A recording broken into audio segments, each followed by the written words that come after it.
Lord, maraming salamat po sa araw nito, Panginoon. Salamat po, Panginoon, sa mga anak mo, Panginoon, na ikaw ang siyang nagdala, Panginoon, upang makinig at matuto ng iyong mga salita, Panginoon. Panginoon, maraming salamat po. Salamat po sa walang sawang pag-iingat o paggabay, Panginoon, sa amin, Panginoon, kung saan man kami patungo, Panginoon, sa araw-araw, Panginoon. Panginoon, salamat din po, Panginoon, sa mga blessings, Panginoon. Salamat, Panginoon. Salamat po, Panginoon, sa inumin, Panginoon, sa pagkain, Panginoon. Maraming salamat po, Panginoon.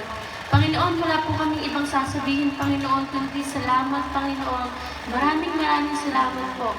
Ito lang po ang aming samot-dalangin sa pinakamatamis at napakadakilang pangalan mo, Jesus. Amen. Okay, ang Bible verse po natin yan is Jeremiah 29:11. For I know the plans I have for you, declares the Lord. Plans to prosper you and not to harm you. Plans to give you hope and a future. Praise God. Isang pinakamalakas na para sa ating Diyos na buhay. Hallelujah!